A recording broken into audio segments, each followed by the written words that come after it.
and good evening to everyone. We're here to honor Dr.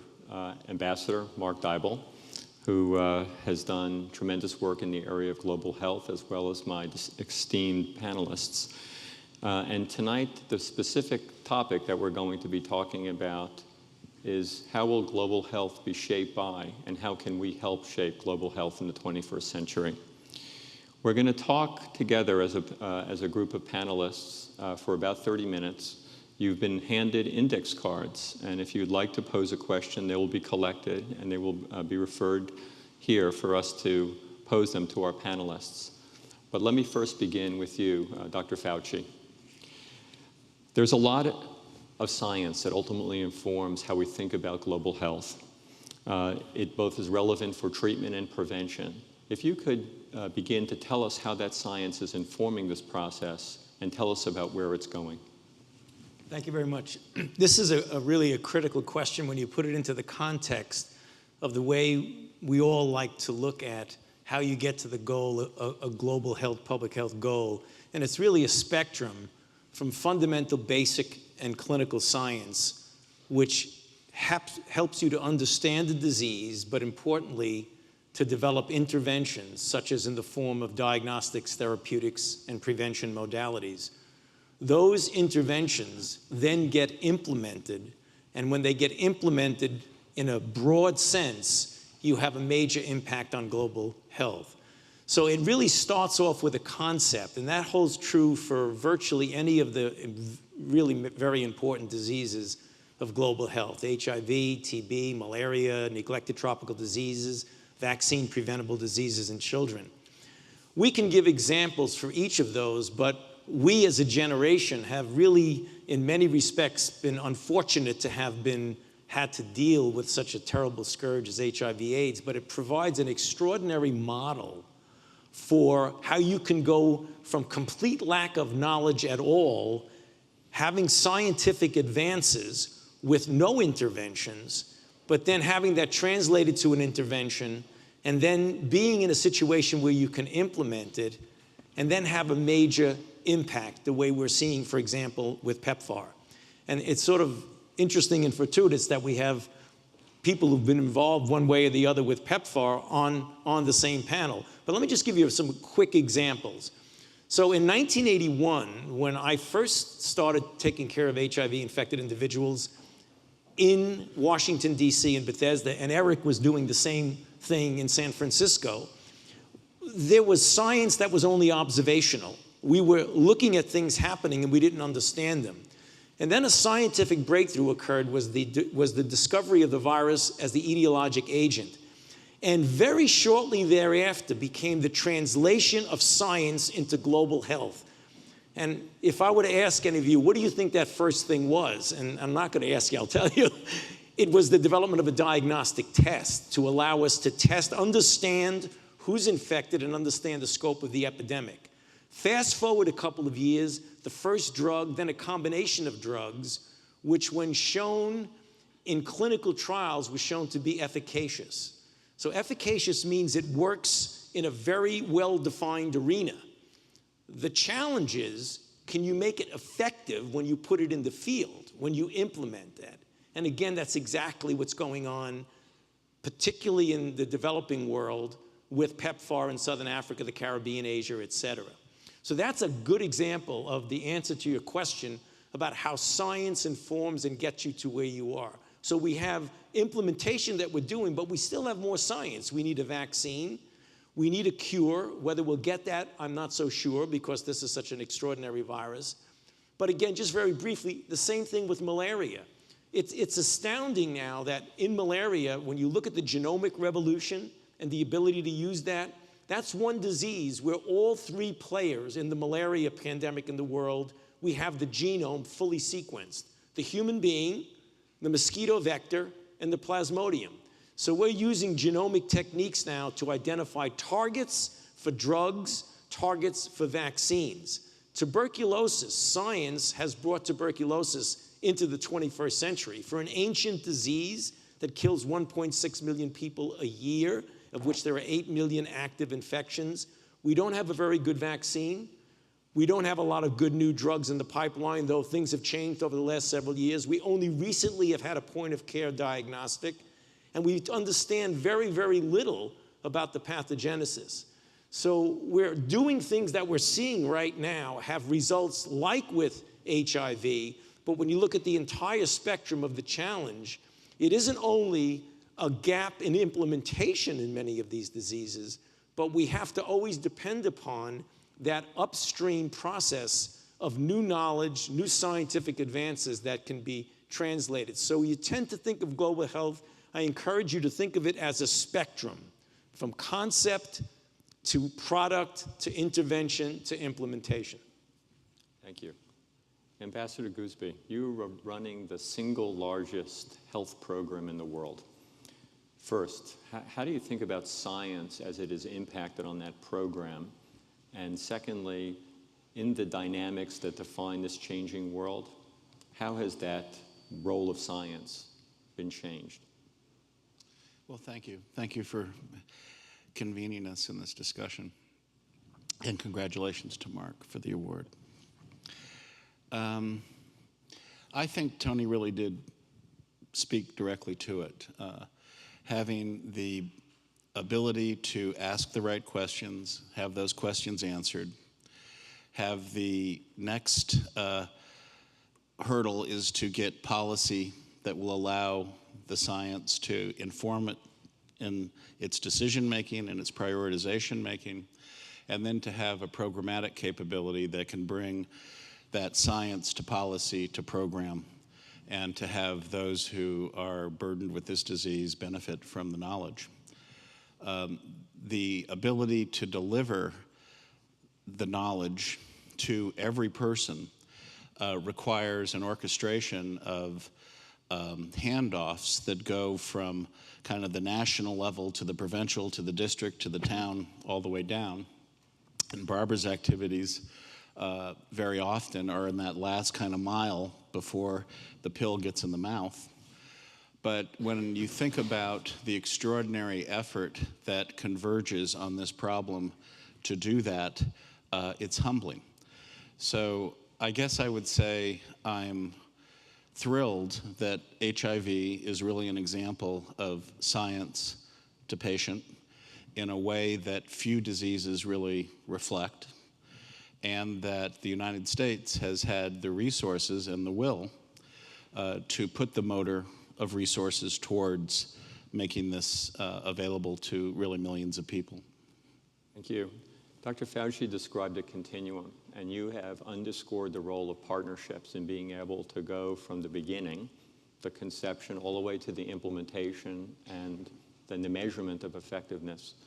Ms. Bush, if you could talk about the role of non-governmental agencies and organizations in this process, and in particular, it would be great for you to talk about the role of this generation in getting involved and how they can be effective. Absolutely. Well, so as Ambassador Goosby just mentioned, obviously we need every player at the table in global health. Government plays a huge role, policy plays a huge role, and nonprofits and non-government organizations are able to partner with governments to make sure that what they have and the policies that they're creating are implemented on the ground. So my experience right now is with Global Health Corps is that we work with nonprofits around the United States, in East Africa and Southern Africa, and essentially what we're doing is supporting the policy that's been set, but to make sure that, as he mentioned, drugs actually get to the hands of patients that need them, that patients in every community can be served by nonprofits. And so I think, as he mentioned, every player needs to be at the table, and it's exciting to think about nonprofits as sort of the boots on the ground that are carrying out what PEPFAR wants to do, but making sure that people are served. With my organization, Global Health Corps, what we do is we mobilize young leaders from around the world interested in global health to serve within nonprofits and government agencies for a year, filling the gaps that those organizations have, and obviously learning a ton from what these organizations are already doing. And at the same time, we train our fellows because we realize that in order to really move the needle in global health, we need to make sure that we're investing in leaders that will continue to make change, as the three men that I'm sitting with have done in their careers. We want to make sure that others are following in their footsteps to make change. And I think what's really exciting right now, particularly with HIV, is that We know how to treat it. We know how to prevent it. We're at a time when we actually could have an HIV-free generation not that far from now. We just need to do that. And it's exciting to me to think about taking advantage of the fact that young people here and around the world are very interested in global health. There's been amazing advocacy organizations that have piqued the interest of young people, and how do we make sure that we're bringing their expertise and their skills to a field that, you know, could use more skills and could use more feet on the ground. Thank you. Ambassador Dybul, tell us about Georgetown University. How is it engaged, and where do you see us going? Well, actually, I think this panel in each step tells us about how the university's engagement in global health. And under President Digioia's leadership, we're becoming fully engaged at every level. I mean, to Tony's point of science, universities are scientific organizations. You head the scientific arm of the university from a graduate perspective, and then undergrad start as well. It's the next generation of leaders who will be asking, and current generation, that are asking important questions. Some very important work being done here on malaria, some very important work being done in cancer, which we haven't talked about yet, but cancers are a significant cause of death in women, in particular in sub-Saharan Africa. Cervical cancer. One of the things we're working on actually right now is cervical cancer in sub-Saharan Africa with Ambassador Goosby, because it's killing as many women as die in childbirth. And breast cancer is a major killer of women as well around the world.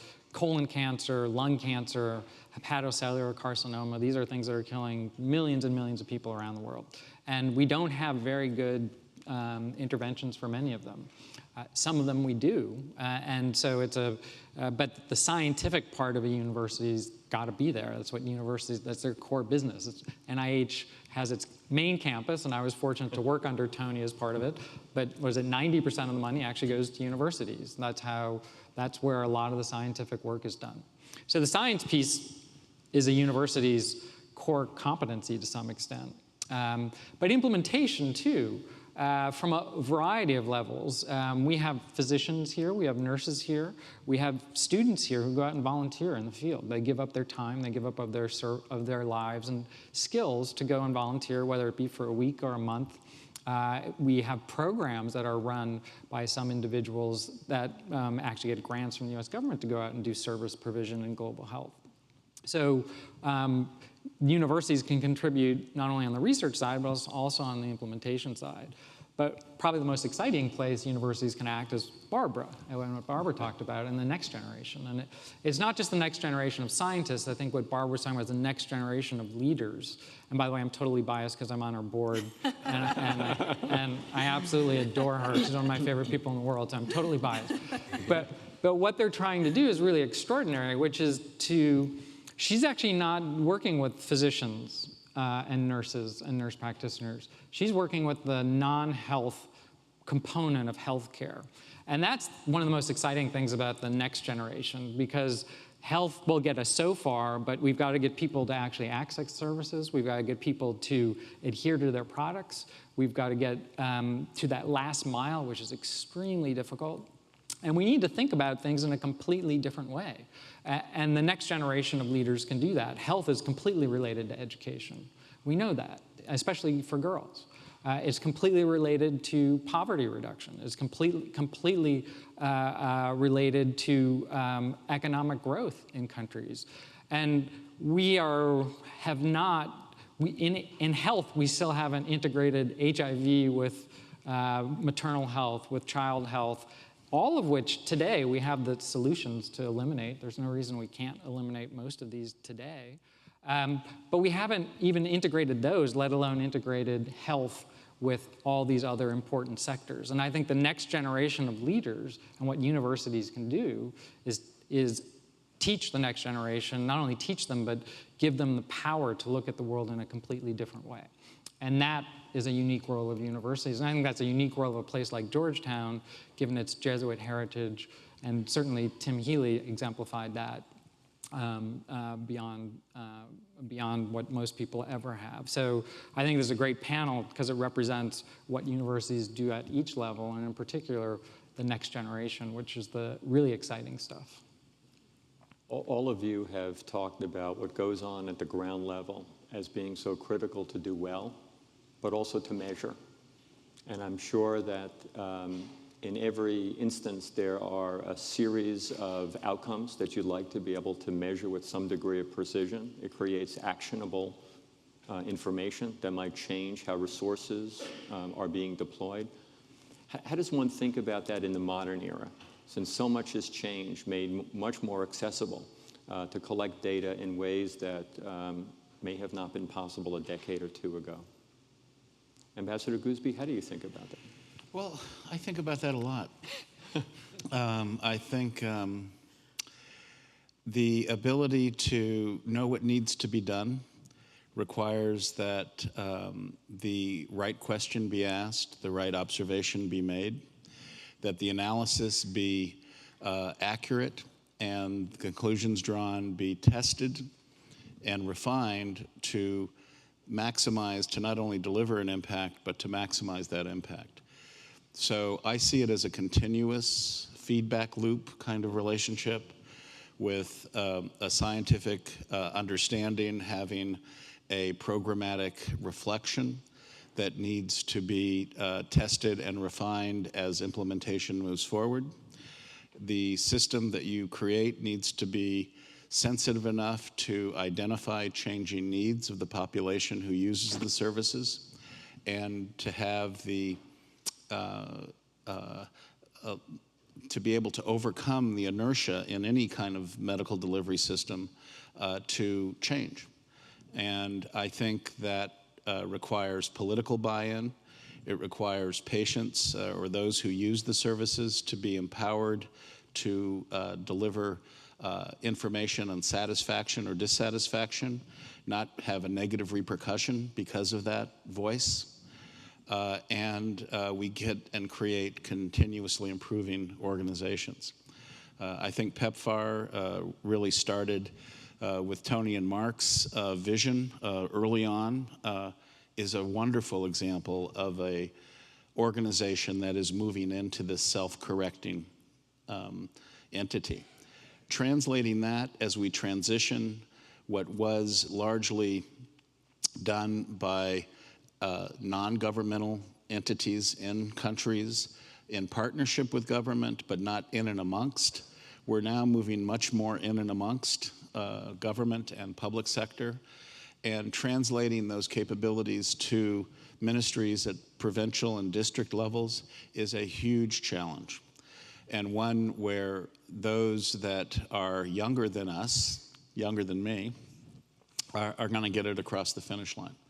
So as medicine so beautifully demonstrates time after time, that baton passing is very much a part of the professional expectation. And this is a good example of that. Thank you, Eric. Tony, do you have a perspective on this issue about measurement? I'm sure you do. Yeah, I actually do, and I couldn't help but think as Eric was describing this beautiful process, is that I had mentioned in my introductory comments the spectrum of science, basic clinical, then development of products, and then implementing. But you have to stick another science arrow in there, and that's the implementation science that goes that once you get to the point where we are now, to answer in a scientifically sound, observationally based, evidence-based way how to implement it most efficiently and most effectively. And in fact, not only is that a concept, it's a reality, because the NIH has now partnered with PEPFAR to do this implementation science way downstream from the fundamental basic research that found the first drug that led to the 30th drug that we're now using in the field. There's also a scientific approach to getting that implementation right. Barbara, how do you think about the role of new media as being relevant to how such information might be collected and utilized in informing on the effectiveness of whatever is the implementation? Absolutely. Well, I think there's a huge role for new media in the health field in general. Obviously, from an advocacy perspective, it's a great way to engage anyone to use their voice to speak about what they care about. Hopefully, it's global health issues and making a difference in those. And MTV's just down there. Oh, yeah, and MTV's outside. But also the fact that we're so connected is something that's really incredible. The whole reason for doing monitoring and evaluation is so that we can be as effective as possible in terms of saving people's lives, in terms of changing the trajectory that they have for their future. And at a time when most nonprofits are facing limited resources right now, and there's a really big pressure for them to be as effective as possible, you can learn a ton from what other organizations are doing via the internet, via sharing knowledge. Anecdotally, one thing that I think is really exciting that we're seeing with some of our fellows working in Boston right now is they are implementing a community health worker model that they're using best practices from a community health worker model that was implemented in Rwanda.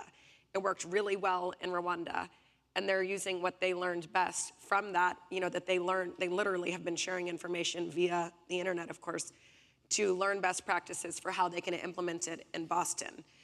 So I think, new media can be used as a way to share best practices and learn what's working in one place and see, obviously tweak it and see how it might be able to be implemented in another part of the world to be more effective. And it's something that needs to be taken advantage of in health. In the clinical world, we often talk about surrogate measures for clinical outcome.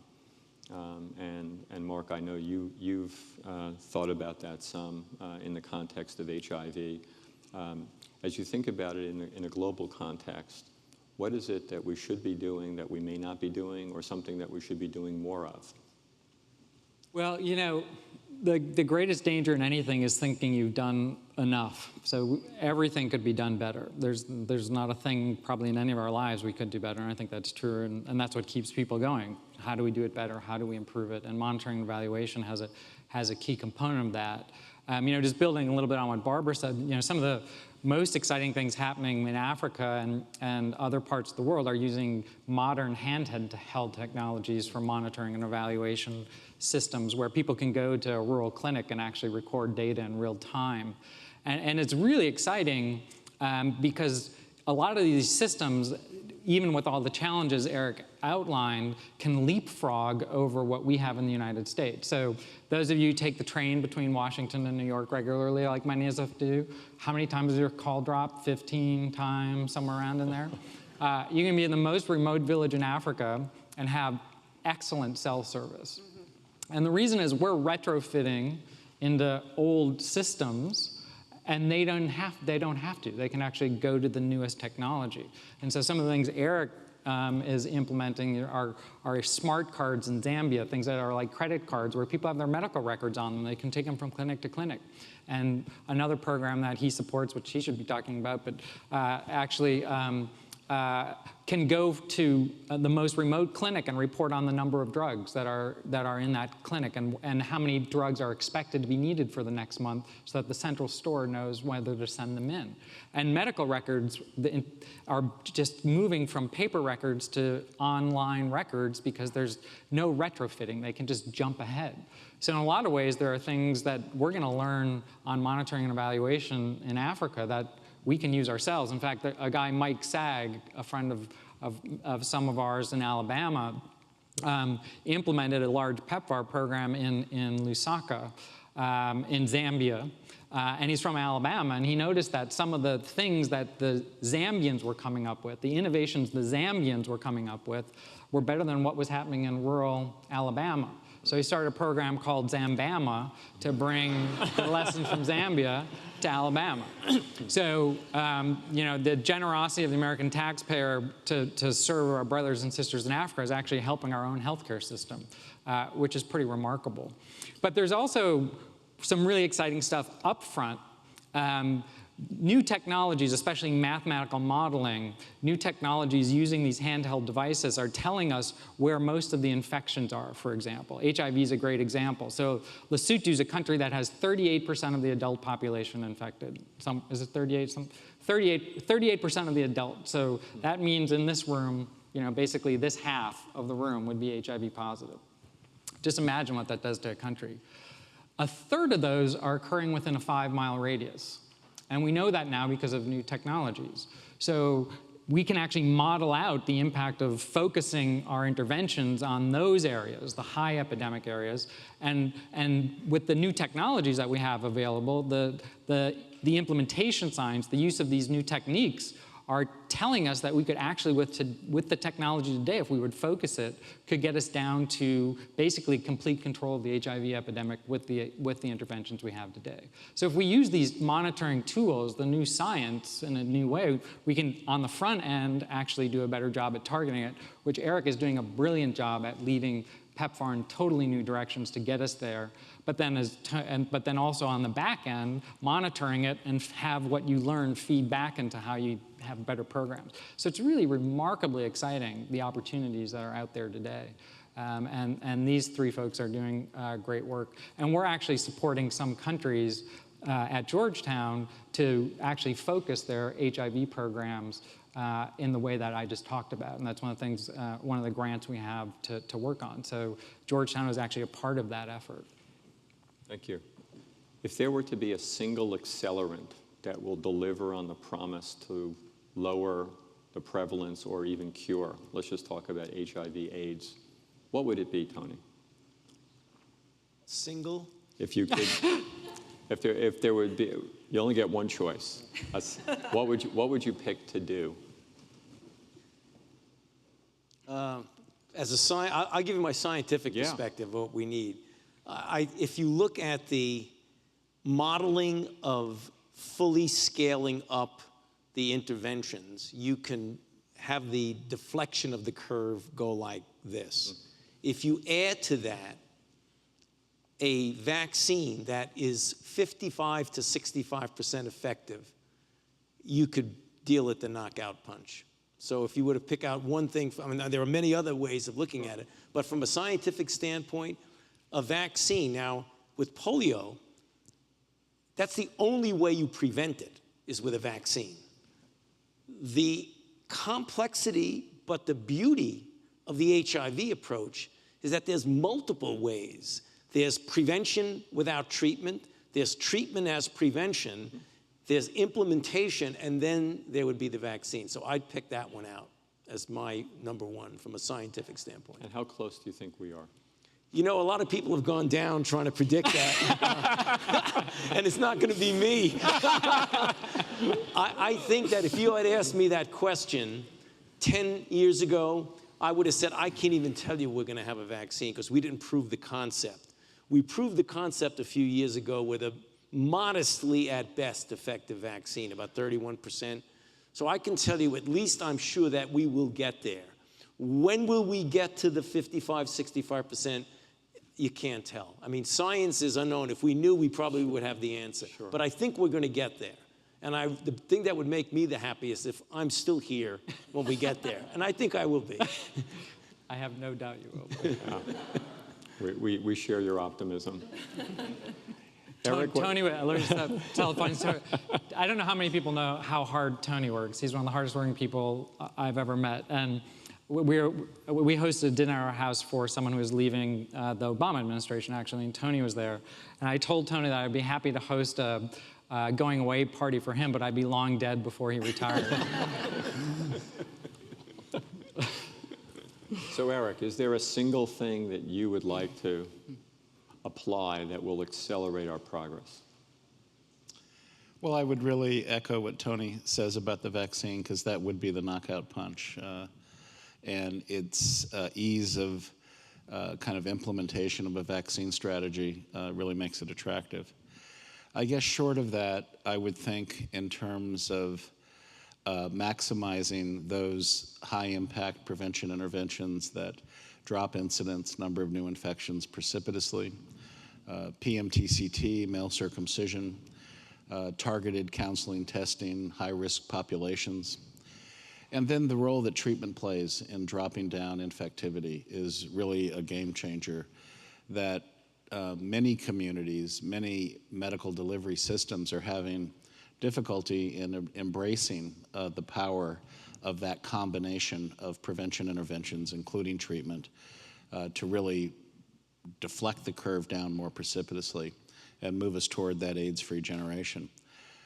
So I would ask that we could resource the interventions that we know work so we can truly allow them to be additive in the most remote settings. Barbara, what do you think? I mean, I'm just going to piggyback off everything they said. I feel totally inadequate to answer this question.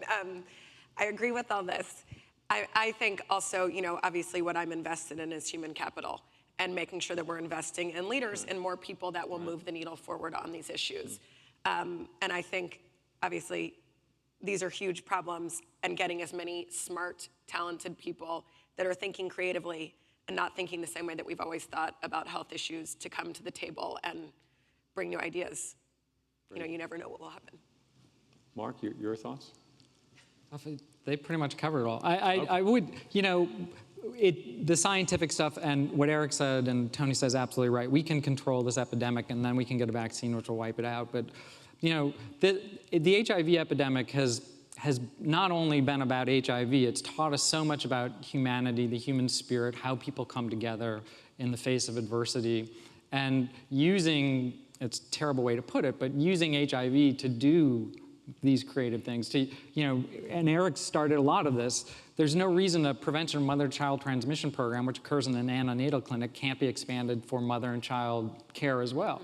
And if we train people to think in a different way, and if we have a new sense of leadership, and this epidemic leads us not only to bring communities together around HIV, but communities together around the health of a person, and communities together around lifting people up beyond health, then that'd be a pretty extraordinary, wonderful thing out of a devastating, awful thing. Fantastic. What about the role of industry and industry as partners? How do you see them in the sandbox? How well do they play together with non-industry partners? And in this century, how would that relationship be reshaped? Tony? Essential. I don't think we can do it without industry. I don't think that when you have something that requires the kinds of interventions that we're talking about, the government certainly can't do it alone.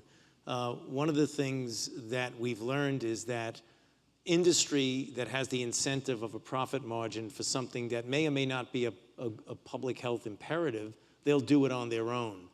When there's a public health imperative that may not have a big market, government can get the ball rolling and push the envelope further than it usually does, but we will always need partnership with industry if we're going to be successful. I am totally convinced about that. Right. And I'm sure, Eric, that's been your experience. I would just echo that strongly. The more we move into trying to capacitate governments to take over management oversight of these programs, and eventually the resources for the programs, the more we see the deficit in their own, within their ministries, to have the human talent to carry out the task. The ministers are usually well-positioned and informed, but the level below them. And then as you move to provincial, district, and town, it gets worse. The institutions in society that we can pull on to support and capacitate provincial and district levels, universities, faith-based organizations have played a huge role in that. But I think the private sector is the area that is best positioned for mid-level management skill, procurement distribution strategies, forecasting strategies, without which you stop a medical delivery system dead. All the other stuff can be in place. If you don't have the reagents for the lab tests, if you don't have the drugs delivered, you're looking at a lot of patients. And I think that function is often best filled by local private sector investment in the society and community already there. They're there for the long haul, and they have that capacity immediately to give or support government institutions. So we really see that as another big area. Thank you. Tony, when you began, as you described earlier, and Eric as well, seeing those initial patients presenting in the early 80s, it was shortly thereafter that activism played a very large role in bringing awareness to the dimensions of this problem. How does one think about activism now in the current context on the global level? Mark, what do you think about it? I actually think Barbara's the best person to answer that because she's doing it. My own view goes back to things I've said before, which I think the role of activism for the future is to look at the world in a different way, and not to just look at the response to HIV, but to look at the health of a person, to look at the growth of a society, which requires more than we need to respond to the individual epidemics, but a revolutionary 21st century look at the world in a radically different way. And I think, relative to the theme, HIV has helped. Without HIV, we couldn't actually be looking at the world in the way we're looking at it today. It was that investment of, what are we up to now, $30-some billion by the US government to save millions and millions of lives, that allowed people to see development could work, that allowed people to think in a different way. So I think activism around the dignity and worth of every human life and the holistic nature of a person and moving in that direction based on the foundation of our ability to intervene in a single disease like HIV has opened up a whole new world in a 21st century approach. It's really been that's allowed us to look at the world in a different way. So it's an activism not around a disease, it's an activism around a different way of looking at the world for the 21st century. Barbara, your perspectives? I mean, I agree with everything he said. It's been really interesting to me working on global health issues and meeting with a lot of sort of the more old school activists, Greg Gonzalez, Noreen Kaleba, that I know all sort of back We've in all the been yelled day. at He by would them. hate to hear They've that. all, he's old school. Yeah, okay. That they've all worked with, that they, that I know Dr. Fauci ended up working very closely with because he wanted to bring other voices to the table. And I think for us, one thing that we do a lot with our Global Health Corps fellows, but that we expect of any young person interested in global health issues, is they should do their homework. They should know why these issues are important, and they should certainly contribute their voice to bringing new ways of thinking and also mobilizing others to get involved. I joke about this all the time, but oftentimes when you go to panels on global health, everyone on the panel is above 50 years old. And everyone's about 30 years old. 33. 33, exactly. But, I think oftentimes people can say, well, young people aren't invited to the table, but they also have to go to the table and use their voice in ways to bring a different perspective. And I think that's critical. And I don't think anyone that's younger should assume that when they're older, their voice, that they'll be more informed. They're informed enough now if they're paying attention to the issues, and it's their responsibility to talk about the issues. Thank you, that's great. Let's talk a little bit about how culture and faith both facilitate and perhaps on occasion impede the implementation of what we've been talking about. Eric, you probably have encountered this from time to time. Well, it's a delicate question. I think that the role of medicine in responding to a disease does not have to bring in a judgment to that exchange. It is an exchange that doesn't require a judgment. A physician and a healthcare provider, a nurse, a nurse practitioner, are at their best when the patient feels embraced and in a relationship with their provider where they believe that each time an issue comes forward, the provider will always make a decision that's in their best interest. When judgments become part of the exchange or of the relationship, it diminishes your ability to hold that kind of sacred agreement intact. At the same time, I think much of the best work we see out there are from and in faith-based organizations that truly are willing to extend themselves into settings where resources are non-existent and where people reside and where morbidity and mortality are unchecked. And we in PEPFAR depend on that commitment that is not for 1 year, but is often for 50 plus years in these regions. And we have taken advantage of faith-based organizations that have that long-term commitment and have put that infrastructure in place. We have always been able to find a balance in the belief systems and the concerns and challenges that are often confronting faith-based delivery systems. It is a very rare event where we really come to a confrontation around it. And I would say that there's room for both. We need each other in the delivery of these delivery systems to deliver to the people that are in need of these services. So I think it's a tension. It's understandable. We can work with it. And I don't see it as something that prevents us from moving forward with the services.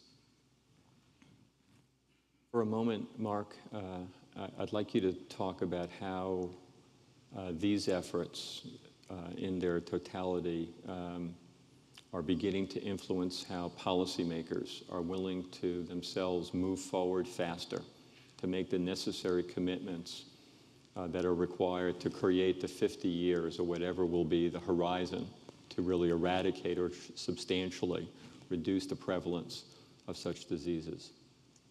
Well, I think, if you put everything together, and I think Eric said something that, and he's really been leading on this that is incredibly important, is what's really happened over the last 10 years is extraordinary. We've moved from a paternalistic approach to development, which is we in the traditional donors, Europe and the US, basically doing, telling, instructing, and understanding that that's the wrong approach, that really it is the people on the ground who know their people, know their countries, and they need to be in charge. And so this paternalism has segued to partnership. And Eric and I were at a meeting in Africa in January, as was President Bush, who received a major award there, of all the African countries coming together to talk about HIV/AIDS. And there was a palpable change from past meetings where they felt now, because of the support they'd received, that they understood their problems and they were in charge and they need to take ownership over them.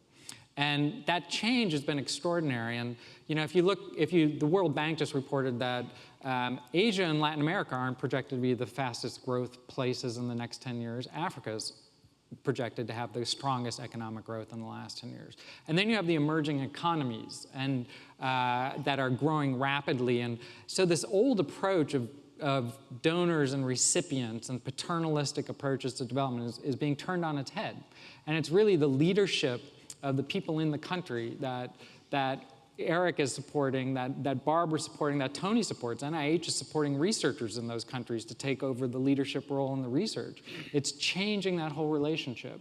And that I think is an exciting thing for universities too, to teach and be engaged in that new worldview, that it's not about us anymore, actually, that we are a global community, we are a global family, all of equal worth and dignity, and just because someone had a little bit more money at the beginning doesn't mean anything anymore. And it's really an extraordinary change.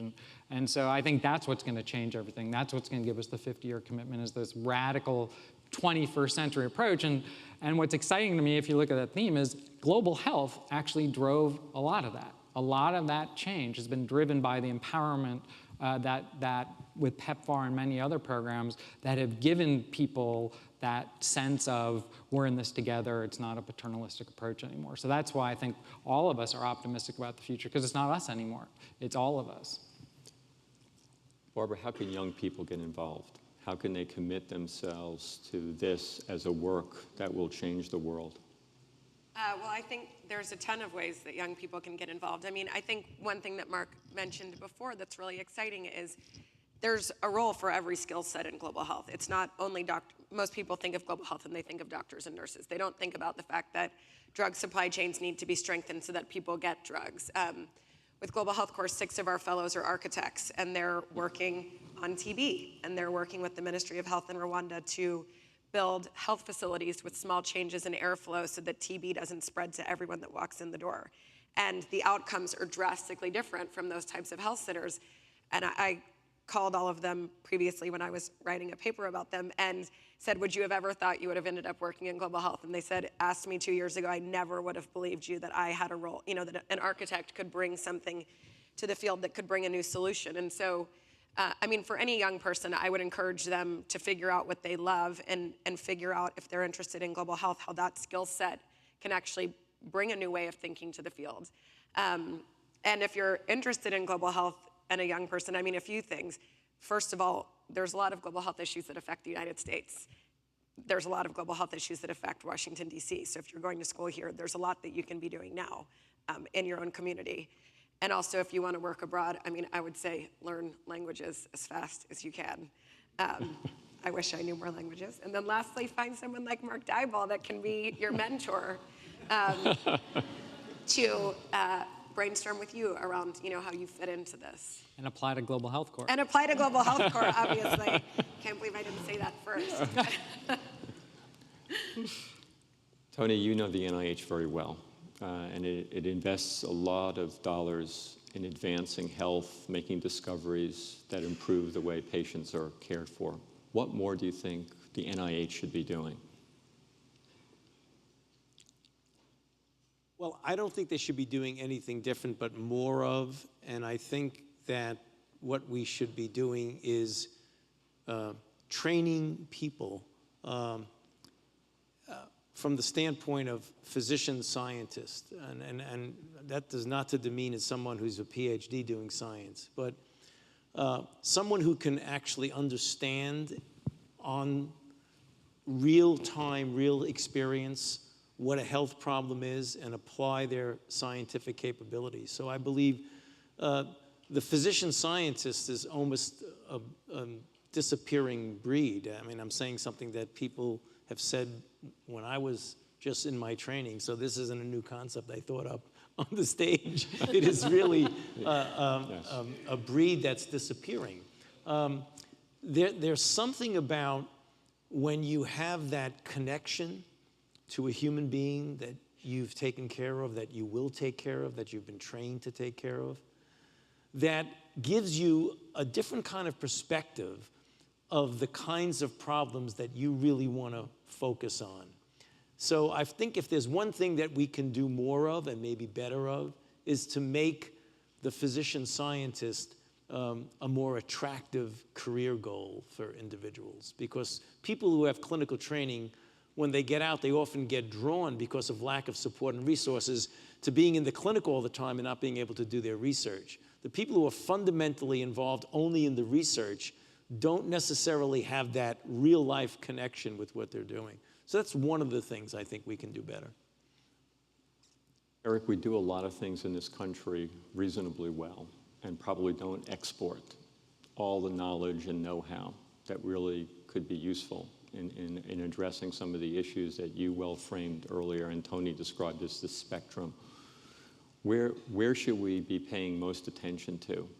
If we talk about Barbara animating people, getting them excited about committing their time and effort to this, where do you see us as a country needing to export such talent?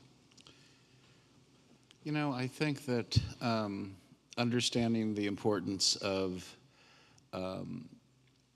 how fragile the kind of medical education is to impart the scientific basis of disease, the pathophysiology, but to also at the same time imbue the student with a professionalism, a code of ethics that really informs the interaction with each individual person, both their co-workers as well as those they care for, but also the relationship they have with their colleagues. One of the wonderful things about medicine is the willingness to engage in discussion and the mandate to help. another colleague who's in a quandary or at an impasse in what to do with a particular problem with a particular person. That kind of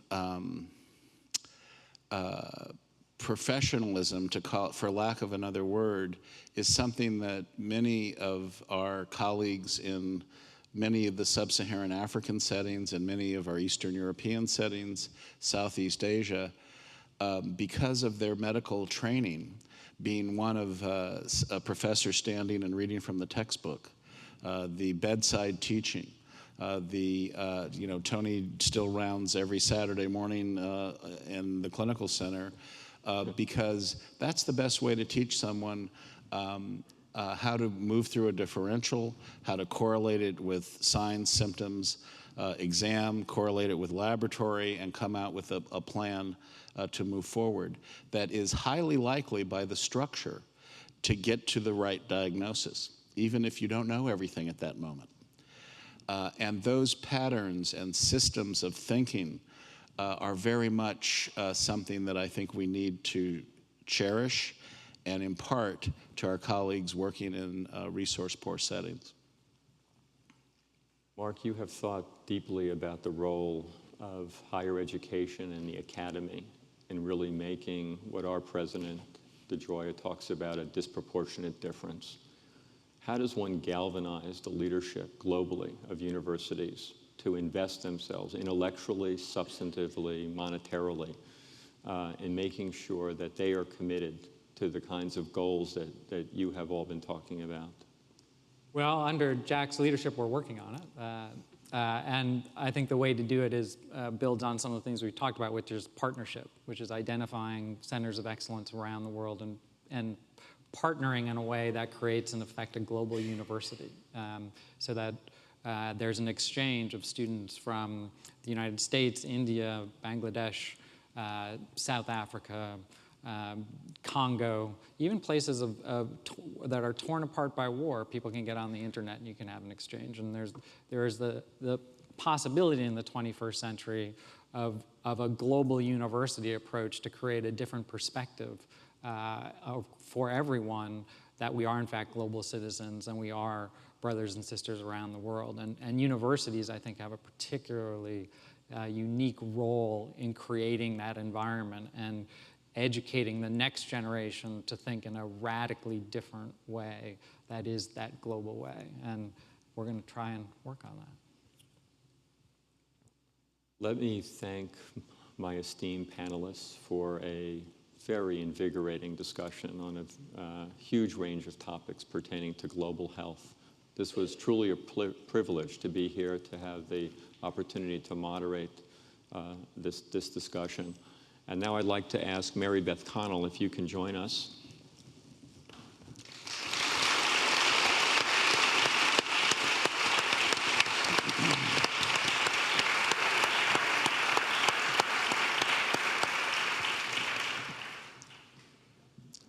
Thanks to each of the panelists and to Dr. Fedorov for moderating. It is now my pleasure to introduce a man who needs no introduction. John J. Digioia is the 48th president of Georgetown University. Under his leadership, the university has completed a $1 billion capital campaign, launched the largest expansion of campus facilities in the institution's history, significantly increased student financial aid, and strengthened endowments for faculty research. He has placed special emphasis on sustaining and strengthening Georgetown's Catholic and Jesuit identity and its responsibility to serve as a voice and an instrument for justice. President Digioia has helped to expand and deepen Georgetown's engagement with the global community, supporting initiatives on a range of issues, from interreligious dialogue to global health to emerging economies. President Digioia is a graduate of Georgetown University, receiving his Bachelor of Arts in English and his PhD in philosophy. Please join me in welcoming our leader, President Digioia.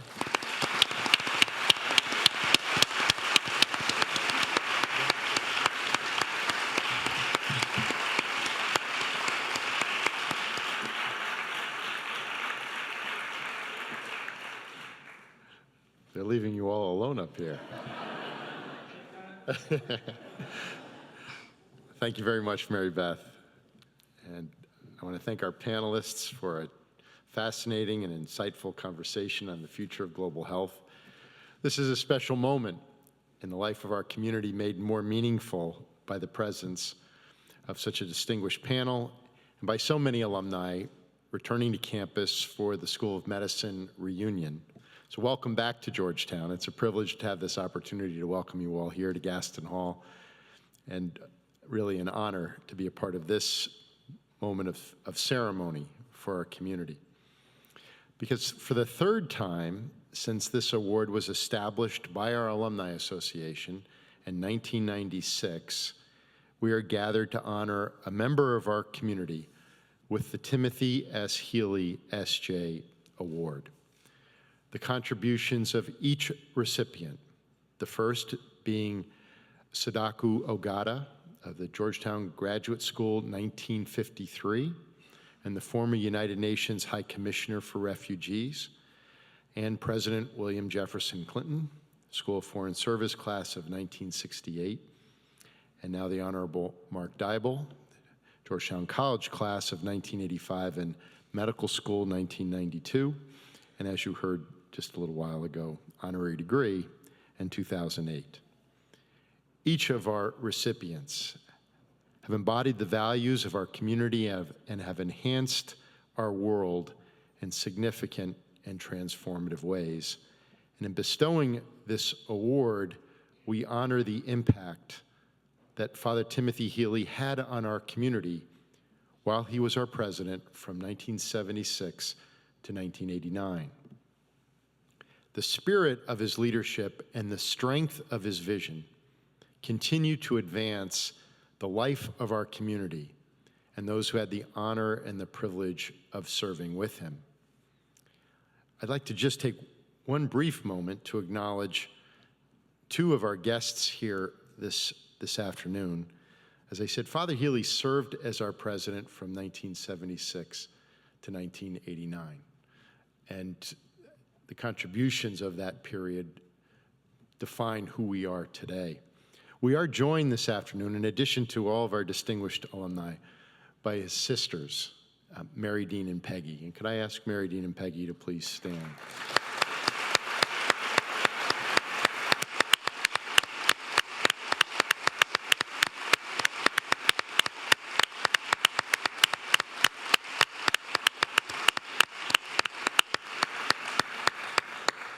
I'll pay for that. It's fitting that we gather today during the School of Medicine reunion weekend to celebrate one of our university's most preeminent double graduates, a transformative leader in global health, Ambassador Mark Dybul, someone who worked closely with Father Healy during his time as president. I've known Mark since his undergraduate days. Mark and I shared in the unparalleled experience of serving as an assistant to Father Healy. I served from 1982 to 1985, Mark from 87 to 88 before he moved on to medical school. We've been friends now for nearly 30 years, and I can't begin to tell you what it means to me to have this opportunity to be on this stage with him to bestow this award. As the principal architect and first coordinator of the President's Emergency Plan for AIDS Relief, PEPFAR, Ambassador Dybul oversaw the largest and most ambitious effort ever launched by any nation to target a single disease.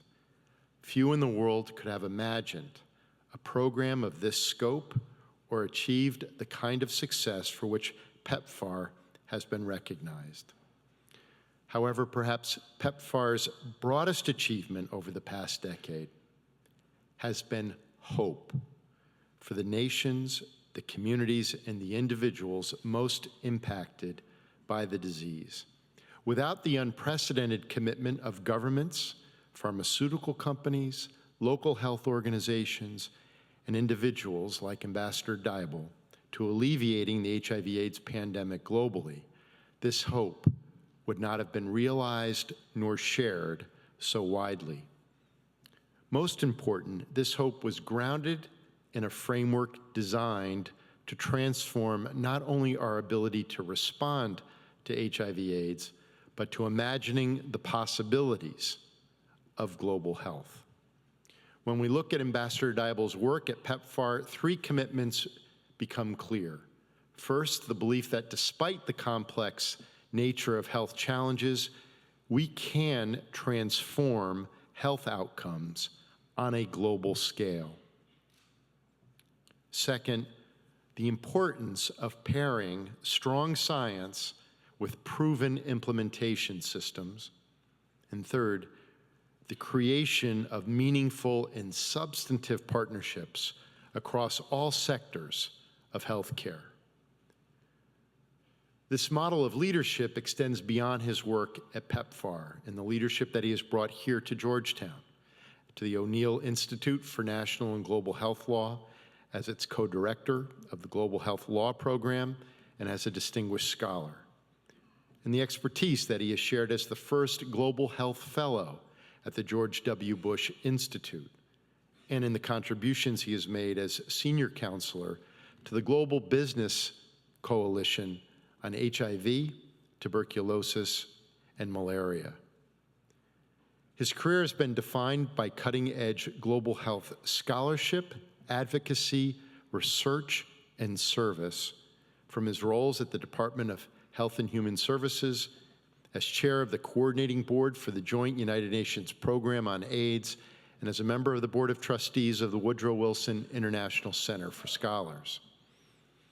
And he continues to define the field of global health. In an article published just this year, he outlined with his co-authors, Peter Piot and Julio Frank, a new architecture for global health that calls for an integrated approach, one that looks beyond single diseases to the overall well-being of individuals.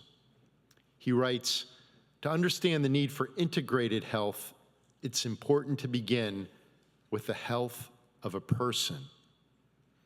It's an approach that resonates deeply with the mission of our university and the tradition of the Jesuits. It's captured in the idea that Mary Beth referred to in her opening comments, cura personalis, translated from the Latin, care for the person.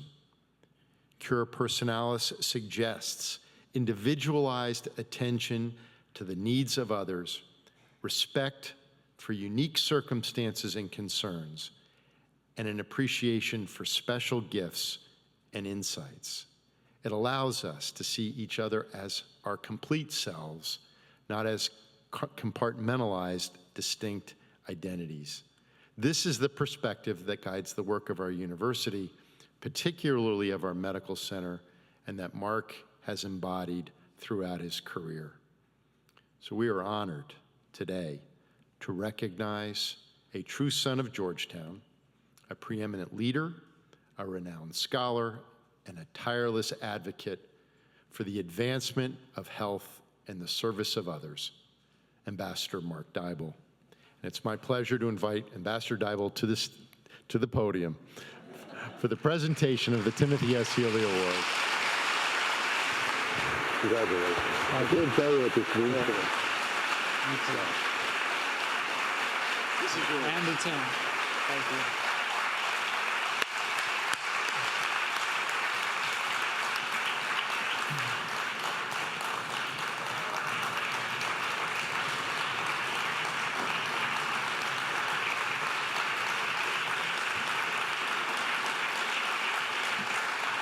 Thank you. Thank you. Thank you all very much. Thank you, Jack. I'm going to come back to you. You're not going to get away with it that easily. But I'd like to thank the Alumni Association and Beth for this incredible honor. I'd also like to thank the panelists. I actually have a confession to the three of you. You've all been incredible friends, mentors, colleagues. And when Bill Reynolds first called to tell me about ask if I would accept this award, he said it usually involved giving a speech, and my first thought was the way to avoid this was to have a panel. And then they told me I had to say something anyway, so I apologize, but it was wonderful to have you all here and talk about it. I'd also really like to thank my friends from my classes who have come and my family, Scott and Karen Tardy, who came down from Philadelphia, and Jason, without whom I couldn't have done anything. And all of you for coming tonight. It's a great privilege to be with all of you. And a special thanks to Tim's family, who have become all of our family as well. You know, this award, as Jack indicated, is really far more about Tim Healy than it is about any of the individual people who have received it. For those of you who didn't know him, Tim was larger than life. He drank life in, and he relished sharing it with others. There are other things about him. I understand that they were rolling quotes from Tim. I imagine they had to edit those fairly heavily because some of them would not be put up there. I once asked Tim what it was like not having children, which actually reminds me of a funny story. One of the things he loved doing, like Jack does, the president gives an address to the incoming freshmen every year, and he used to love referring to Patrick Healy, for whom this building was named, who was also a Jesuit priest, Tim being a Jesuit priest too, celibate, both of them. He used to refer to Patrick Healy as his great-grandfather. And he said that he could tell if the incoming class was too uptight if they laughed at it or not. Fortunately, you all laughed at it, so you're not that uptight. But Tim's answer was actually a very beautiful answer. He said that he had the great gift in life to choose his own children. And many of them are here tonight, sitting in front of us. One of them, Phil and Glima, received the John Carroll Award, so Tim would have been very proud of that, but I think he would have been very proud of all of his children and all of the contributions each of them has made. And it's a great honor to me personally that they came here today, and I know Tim is smiling. But of all the children and of all the people he'd been most proud of, Jack, I think, would be it, because he's sitting in Tim's old chair. Although it's not really Tim's old chair, thank God. That was a big, uncomfortable chair. Jack has a comfortable one. But as a member of one of Georgetown's boards put it to me not too long ago, Tim made Georgetown a national university, and Jack's made it a global university. And I think that's a beautiful statement, and one Tim would have loved, because it was a vision that Tim very much saw. Because he understood that Georgetown had to be a global university because of its Jesuit heritage. The Jesuits were a global organization before there were global organizations. And behind us, you can't see it very well, it says, Ad Majorem Dei Gloriam Inque Hominum Salutem.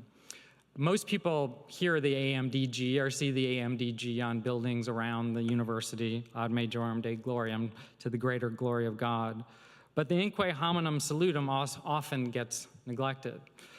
And that means, for the salvation of humankind. To serve God in the Jesuit tradition, to glorify God meant to serve others, to serve our brothers and sisters globally. Karl Rahner said that basically being a Jesuit was being spirit in the world. And that's a beautiful way to put it.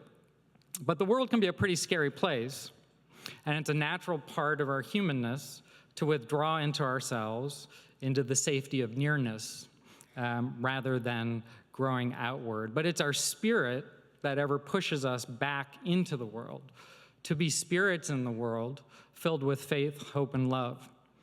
And no matter what our vocation, no matter what our daily tasks involve, every day offers endless opportunities to serve each other. And seen through that lens, the scary world becomes a thing of wondrous beauty. Tim was filled with that vision of the world as a place filled with wondrous beauty. And so I'd like to end with a quote from Tim's beloved Shakespeare. It's a quote he actually often used in his speeches, in particular in commencement addresses. It's from The Tempest. It was delivered by Caliban, and Tim, in his usual self-deprecating way, often referred to himself physically as being Caliban.